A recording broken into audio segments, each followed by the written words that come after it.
Bonjour, salam alaikum. On va voir la dernière leçon dans le magnétisme, force électromagnétique, loi de Laplace, bien sûr pour les premières années bac. On commence. Donc, on va voir dans cette leçon la force électromagnétique, loi de Laplace, activité, ici sous forme d'expérience, une petite conclusion, caractéristique de la force de Laplace, un exercice d'application. Après, on va voir les applications de la force de Laplace. On va voir le haut-parleur électrodynamique et enfin le moteur électrique à courant continu. Donc, grand 1, force électromagnétique, et on va commencer par la loi de Laplace, activité, expérience.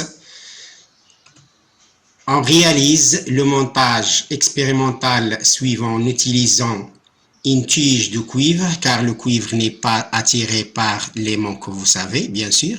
La tige est capable de tourner librement autour du point O. La tige est placée dans un champ magnétique créé par un aimant en U. Donc, voilà le montage. Ici, l'aimant en U, les rails de Laplace, la tige en cuivre, et ici un GBF, générateur à basse fréquence. Donc, une vidéo qui va nous montrer l'expérience. Donc, il y a des questions avant de voir la vidéo. Que se passe-t-il si le circuit électrique est ouvert en présence du champ magnétique? 2. On ferme le circuit. Que se passe-t-il? 3. En inversant le sens du courant qui traverse la tige, co-remarque-t-on par rapport à l'expérience précédente? Et 4. En gardant le même sens pour le courant, nous retournons l'aimant afin que le champ magnétique ait un sens opposé au précédent. Que se passe-t-il? Donc, on va voir tout d'abord l'expérience.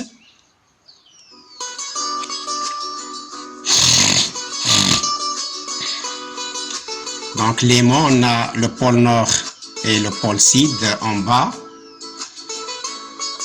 Les rails de Laplace. La tige, regardez, donc, se déplace vers ce sens, vers la gauche. On va inverser le sens du courant. Il se déplace dans le sens inverse, c'est-à-dire vers la droite. Donc, si on change la direction du champ magnétique, donc devient sud en haut et nord en bas.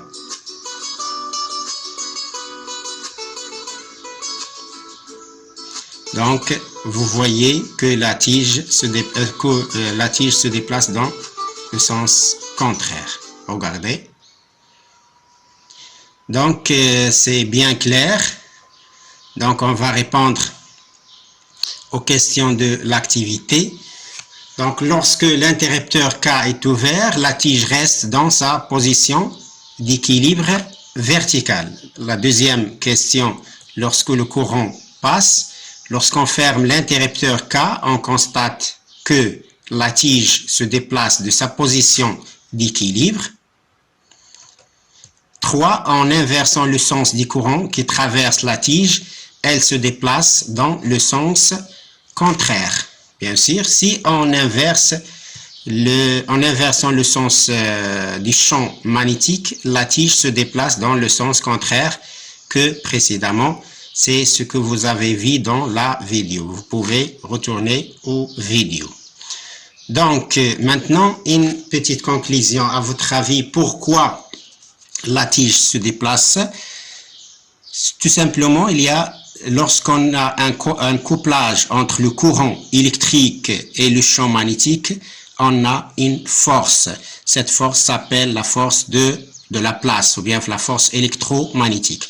Donc, lorsqu'une partie d'un conducteur métallique de longueur L se trouve dans un champ magnétique uniforme B, parcouru cette partie, bien sûr, parcourue par un courant électrique d'intensité I, elle est soumise à une force magnétique F, donc appelée force de Laplace. Dans l'expression, F égale IL produit vectoriel B. IL produit vectoriel B. Le symbole vectoriel, produit vectoriel représente le produit vectoriel et le vecteur L étant orienté dans le sens des courants électriques. Donc, l'intensité de la force de Laplace sera donnée par la formule IL fois B sinus qui se trouve entre L et B, ou bien entre I et B. Maintenant, je passe caractéristiques de la force de Laplace. Les caractéristiques de la force de Laplace. Donc, lorsqu'on parle d'un vecteur, on parle de 4 caractéristiques.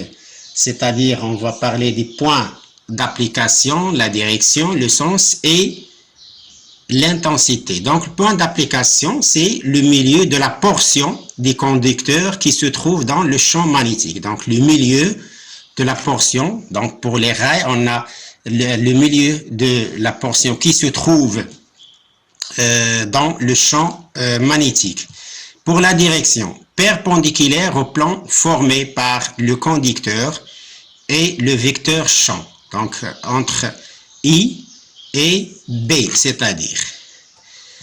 Pour le sens, on peut utiliser 2 méthodes, ou bien 3 méthodes. On peut utiliser la main droite, comme vous voyez, ou bien les 3 doigts de la main droite.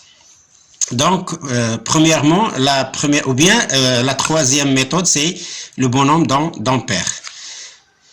Donc, ici, vous voyez que les doigts, c'est le sens de I.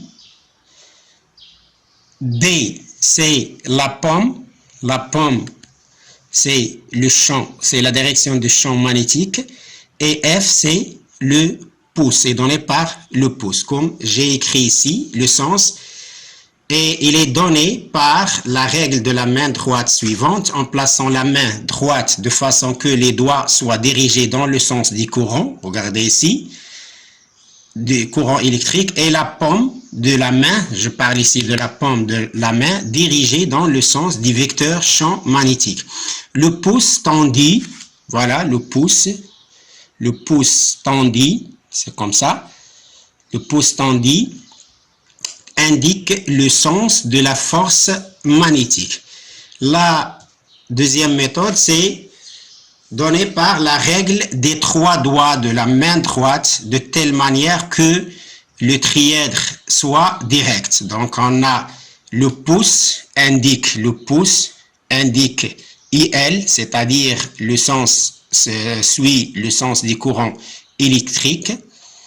L'index, c'est l'index, indique le sens du champ magnétique, et le majeur indique le sens de la force électromagnétique. Donc, ici, on peut, moi je préfère la première, mais vous utilisez n'importe quelle méthode. L'essentiel, c'est de trouver le sens de la force électromagnétique. Donc, l'intensité, c'est B, I, L, sinus de alpha. J'ai mis la valeur absolue parce que l'intensité est toujours positive. Avec I, intensité du courant électrique, il est en ampères dans le système international. L, la longueur de la partie immergée du conducteur dans le champ magnétique en mètres, c'est-à-dire la partie qui se trouve dans le champ magnétique. Il est en mètres. B, intensité du courant, intensité du champ magnétique, elle est en Tesla, l'intensité elle est en Tesla.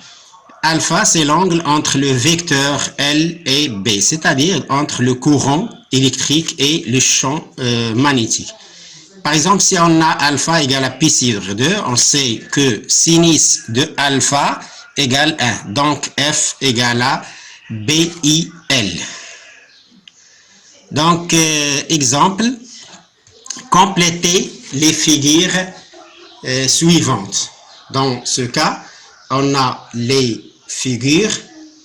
Donc, si on a, par exemple, regardez, on a la première figure, on a I dirigé vers la droite, F vers le bas, et vous regardez bien que le courant, que le champ magnétique se dirige vers le plan de votre feuille, si vous avez une feuille, ou bien le plan de l'écran de mon PC.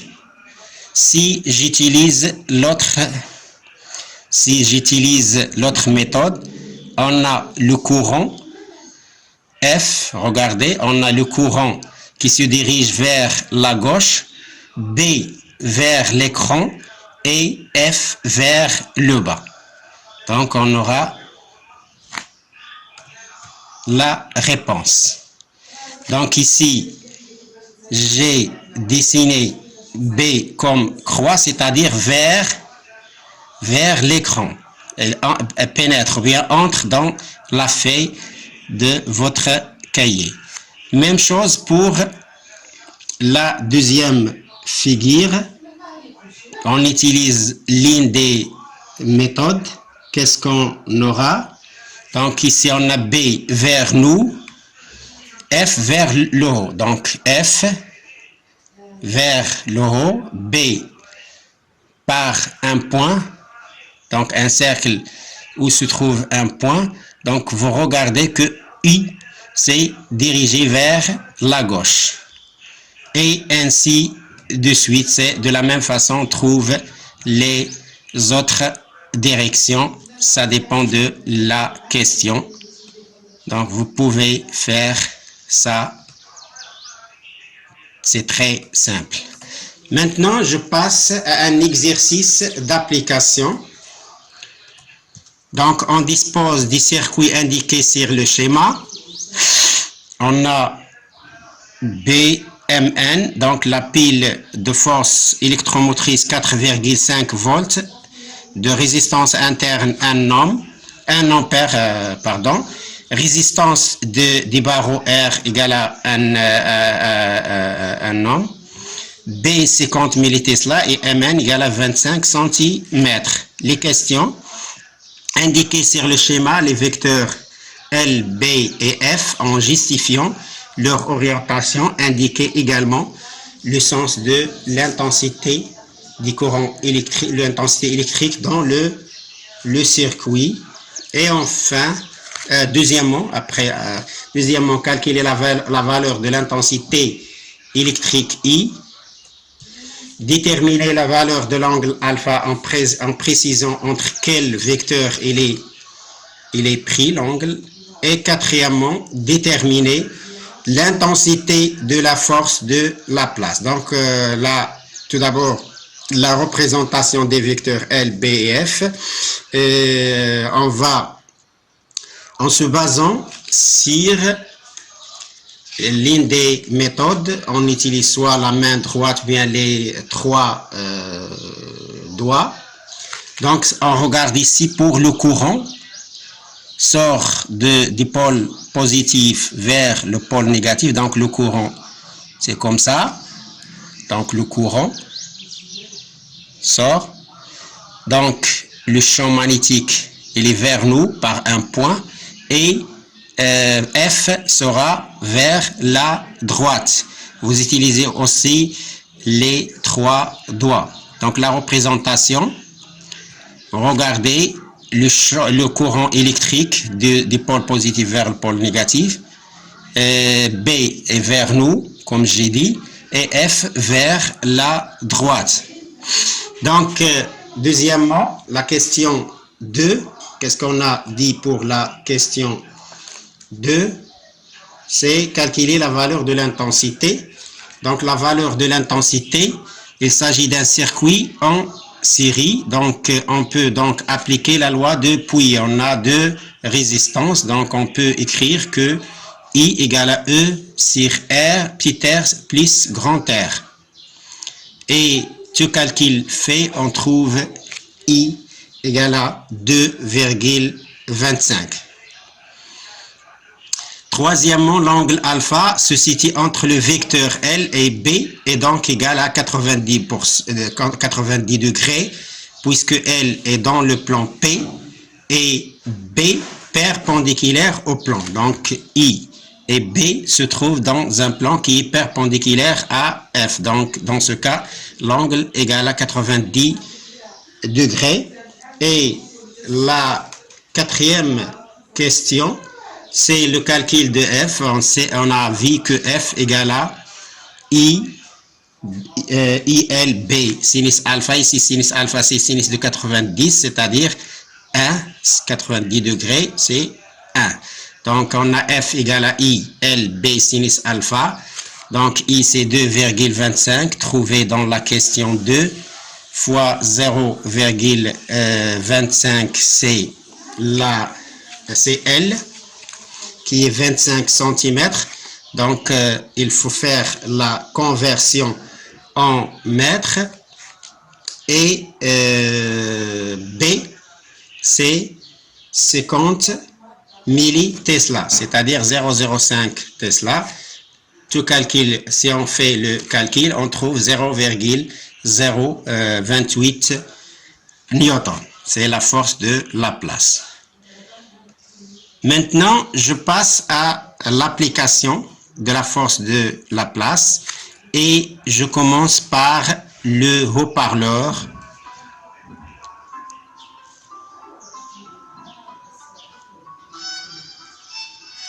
Donc ici, les constituants des haut-parleurs, on a une bobine et on a un aimant en cylindrique. Donc comment fonctionne le haut-parleur?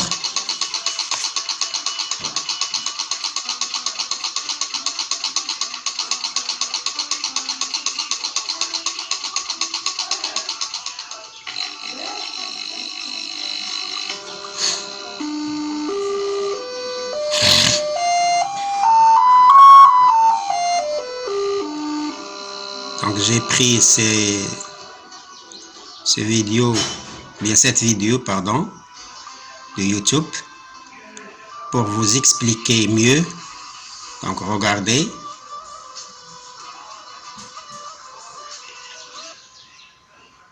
Le son est une onde mécanique, appelée aussi onde acoustique. Pour produire des sons, il faut mettre les molécules d'air en mouvement. Cette animation représente un haut-parleur. Il s'agit d'un transducteur électromécanique qui transforme un signal électrique en un signal mécanique. Il est constitué d'une membrane souple en contact direct, Une membrane souple, d'une bobine de fil conducteur, d'un aimant permanent qui entoure la bobine et un d'un aimant coffrage rigide qui maintient l'ensemble.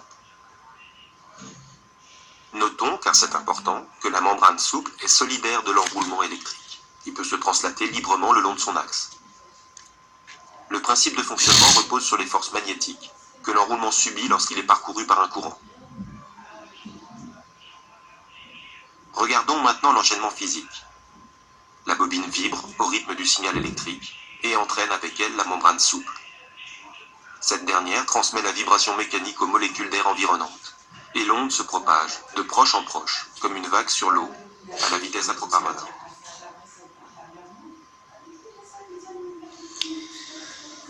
Donc, les constituants d'un haut-parleur, c'est l'application. Donc, comme vous avez vu dans cette vidéo, donc il y a une membrane, un aimant cylindrique et une bobine mobile. Bien sûr, des fils de connexion. Donc, coupe de la bobine de l'aimant cylindrique, il y a le nord, le sud et il y a la force de Laplace. Donc, les éléments principaux d'un haut-parleur électrodynamique sont Tout d'abord, un aimant cylindre qui crée un champ magnétique radial. Une bobine en cuivre pouvant tourner autour du pôle nord interne de l'aimant. Une membrane reliée à la bobine. La membrane doit vibrer pour produire un son. Sa vibration est de même fréquence que celle du courant alternatif qui alimente le haut-parleur. Principe de fonctionnement comme vous avez vu dans la vidéo. Je vais résumer le principe. Lorsqu'un courant électrique d'intensité I passe dans la bobine, chacune de ces spires est soumise à la force Leffait. Nous avons déjà vu ça.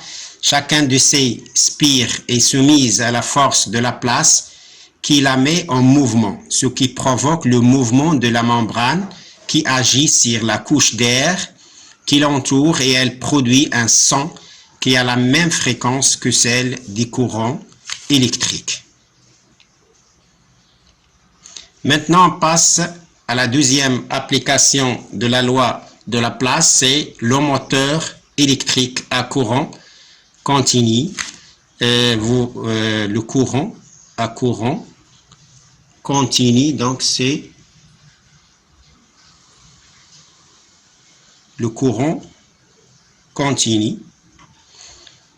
Donc continu, c'est sans E ici, c'est sans E, le courant. Donc ici,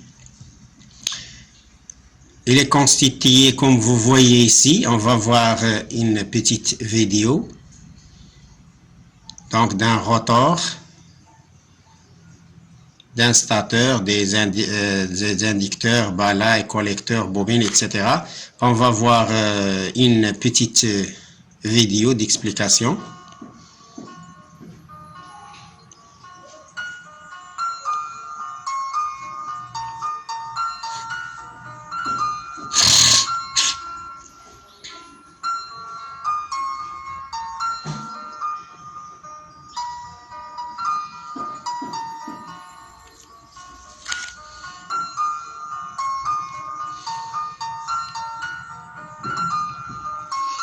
Donc on a une bobine qui tourne, donc c'est le rotor, et un aimant qui est fixé, le stator. Ce sont les parties essentielles d'un moteur électrique à courant continu.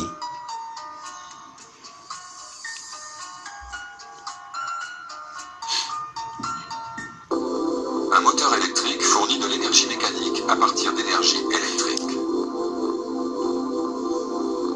Une source de courant continu alimente le circuit. Les deux principaux éléments du moteur sont l'aimant fixe appelé stator, inducteur, et la bobine appelée rotor, induit. Le courant circule dans la bobine placée dans le champ de l'aimant.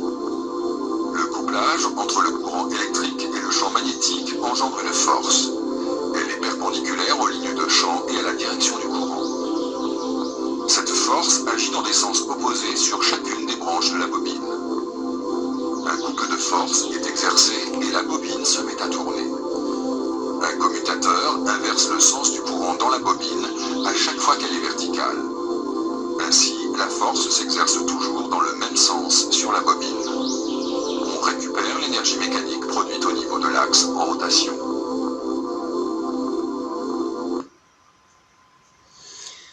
Donc les parties principales d'un moteur électrique à courant continu, ce sont un rotor et un stator.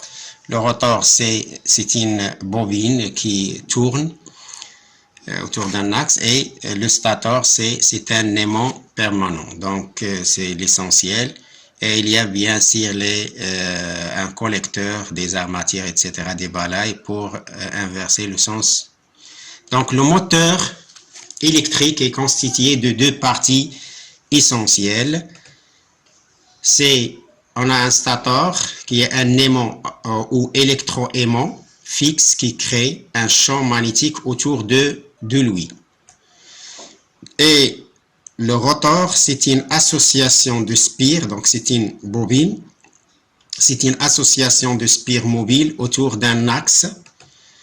Pour que les forces de la place puissent engendrer un mouvement de rotation dans un sens donné, le sens du courant dans la bobine doit être inversé à chaque demi-tour. C'est le rôle du collecteur. Donc le collecteur sert à inverser le sens du courant. Association de deux demi-cylindres métalliques auxquels la bobine est reliée par des contacts mobiles, palaille en charbon. Une petite remarque, dans le moteur électrique à courant continu, il y a transformation de l'énergie électrique en énergie mécanique. Donc on a terminé la leçon de la force électromagnétique, la loi de Laplace. Merci pour votre attention.